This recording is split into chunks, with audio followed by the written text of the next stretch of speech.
Shit rooms are holy. Instead of bathrooms or restrooms, they should be called toilet temples or waste temples. I don't know how I feel about the public shit houses with anonymous neighbors and countless stalls you gotta do your poo-poo praying in. But any caca closet made for solo use is sacred and should be designated as a holy space of any home or establishment. They tend to be cool, quiet, and softly colored. Before the reign of cell phones, the John, which I find to be aptly named as John was a Baptist, was one of the only spots in a home with no electronic distractions, TVs, radios, telephones. Would you believe when I was a kid, I knew a girl named Kaylee whose parents had installed a television in their restroom? I despised it. This lack of distraction, other than the occasional reading material or crossword puzzle, which I find absolutely unsanitary and repulsive, is due to the fact that a shit room is regarded as a place for no nonsense. You get in, pay your respects, and get out. No fiddling or farting around. Okay, maybe a little farting. The exception to this rule are socially anxious people. I grew up socially anxious, and I noticed a loophole to the get in and get out rule when I took a hellishly long shit one day at a sleepover. The loophole is this. It's rude to ask what you were up to on the toilet. So whenever my social battery was drained at any given place, I'd withdraw to a nearby water closet to recharge. These extended stays in shit stalls is where I first observed their holiness.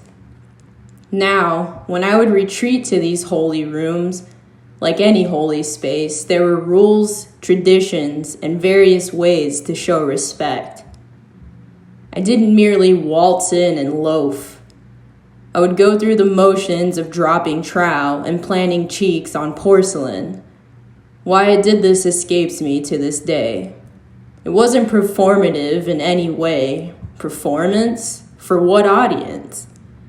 It was a ritual, as natural and instinctive as scratching an itch or screaming or taking a shit. Then I'd pray by talking to myself. Hello, old familiar friend. It's so nice to get away from all the commotion and be alone with you once again. Though this was communicated not through mouth words or thought words like a religious prayer, but through a vibe shift, which is how I pray. And on these false fecal forays, I'd also worship by way of astute or astute observation and adoration. Something like, are those shiny flecks upon the wallpaper air freshener splatter or sneeze residue? And other stuff along those lines. Cessation rites invariably consisted of jiggling the poo paper roll. Again, no motive to this act. Flushing, which was a waste of water I would justify by telling myself I'd just hold in an actual shit later. Whether or not I actually did can be left to speculation. My memory, and all memory for that matter, is nothing short of unreliable. And the washing of unsullied hands. And I'd leave that place with a knowing, an inner glow, that I had just left a sacred place. A place made sacred by observer, me, so I knew I carried that sacredness away with me. I could then socialize once more with much fervor. This ritual isn't reserved for just fake shits or even shits at all. Shitting, pissing, splashing holy water over tired eyes. The waste temple is sanctified every time you're at ease in there. These days, I try to leave my cell phone out of crap house visits. I guarantee you'll never accidentally drop your cellular device into a toilet by applying this method. So, are you interested in crapping for Christ, boo-booing for Buddha, or moving bowels for Muhammad? Doo-dooing is the Tao. The only shit I take seriously comes out of my ass and not some preacher's mouth. I took my pants off for this shit. Apes toss their crud like confetti. The Bible and most so-called holy texts almost never bring up shitting or pissing, and I find that disheartening. A holy book devoid of the most holy acts is just a book, if you ask me.